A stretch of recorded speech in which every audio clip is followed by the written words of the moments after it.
Assalamualaikum warahmatullahi wabarakatuh. Perkenalkan, nama saya Muhammad Fadil Zurani dengan NIM 122140146. Pada kesempatan kali ini, saya akan mempresentasikan judul penelitian saya, yaitu pendekatan metode Scrum dalam pengembangan website panduan untuk pemain pemula Valorant. Di sini ada latar belakangnya. Jadi, industri game, terutama Valorant, terus berkembang pesat dengan pasar global video game mencapai 175 miliar pada tahun 2020. Valorant, game FPS berbasis tim dari Riot Games, memiliki mekanika kompleks yang membuat pemain pemula kesulitan memahami aspek-aspek seperti pemilihan karakter dan strategi tim. Penelitian oleh Konoso pada tahun 2013 menunjukkan bahwa learning curve tajam menjadi tantangan besar bagi pemain baru.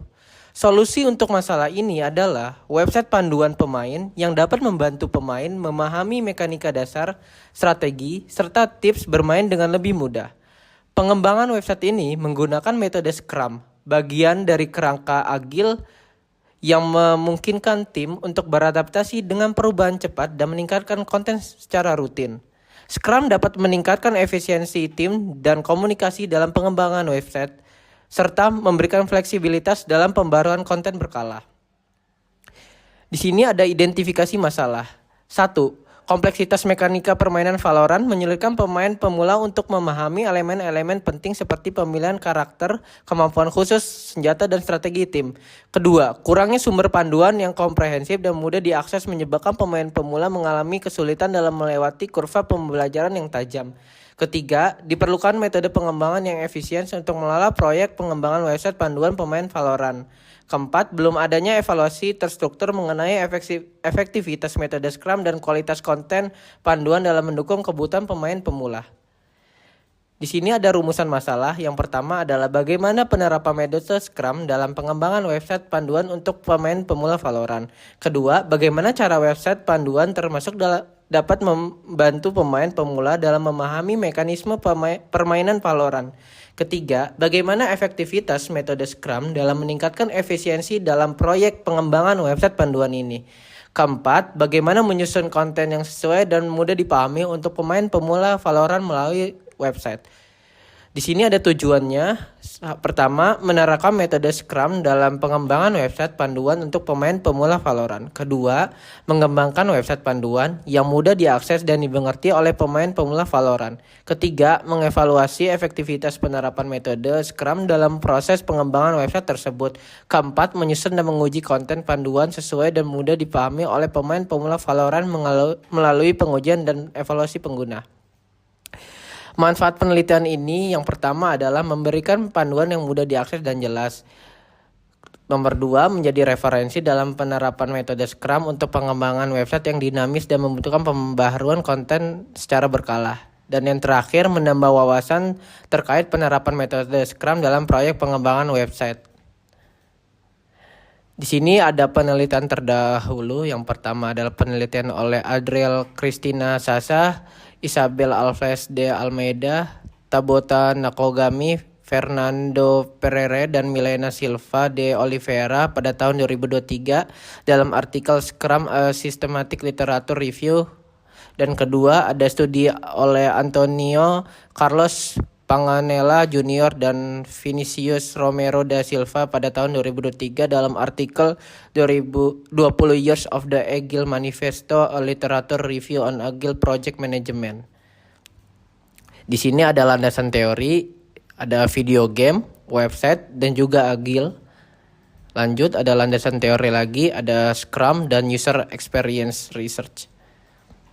Lanjut ke tahapan penelitian.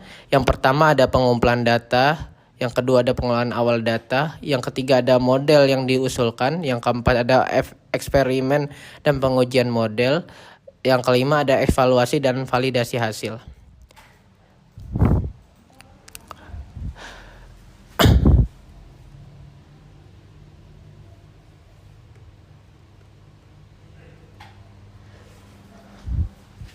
Pada metode pengumpulan data dalam penelitian ini menggunakan wawancara semi struktur untuk menggali kebutuhan fungsional dan fungsional pengguna. Wawancara dilakukan dengan pemain pemula Valorant sebagai responden. Sumber datanya melalui pemain pemula Valorant yang aktif menggunakan panduan untuk meningkatkan kemampuan bermain sebanyak 10 responden, dan hasil pengumpulan data menunjukkan kebutuhan spesifik yang digunakan oleh pengguna terkait sistem yang dikembangkan. Berikut adalah contoh pertanyaannya, ada kebutuhan fungsional dan non-fungsionalnya juga. Di sini ada hasil dari jawaban wawancara pemain Valorant. Di sini pengkodean data dulu, yaitu untuk FA itu untuk fungsional admin dan FU untuk fungsional user. Sementara untuk non-fungsional itu kodenya NF. Setelahnya kita mengkelompokkan data, dilakukan secara sistematis untuk memastikan setiap data ditempatkan pada kategori yang sesuai, dan terakhir untuk memvisualisasi data hasil wawancaranya. Metode yang diusulkan adalah metode Scrum, yang mana metode Scrum ini memiliki tahapan yang struktur yang meliputi product backlog, sprint planning, sprint backlog, daily Scrum atau sprint execution, sprint review, dan sprint retrospective.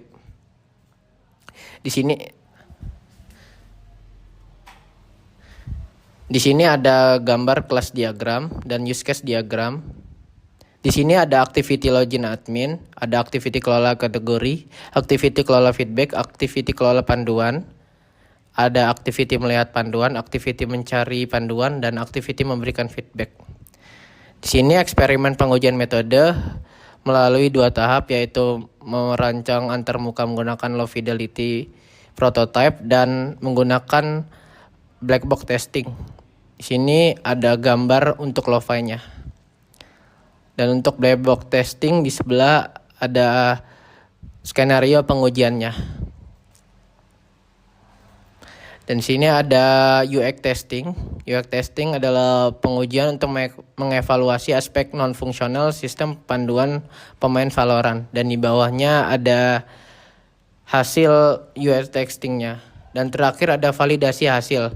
Di sini saya membandingkan website saya dengan website Mobaliktik, yang mana website Mobaliktik adalah website yang serupa seperti website yang saya ingin kembangkan. Perbandingannya dilakukan pada fitur utama seperti tata letak informasi, aksesibilitas, dan kemudahan navigasi untuk memastikan sistem yang dikembangkan memenuhi kebutuhan pengguna.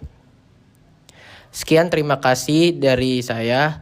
Jika ada kesalahan, saya mohon maaf. Assalamualaikum warahmatullahi wabarakatuh.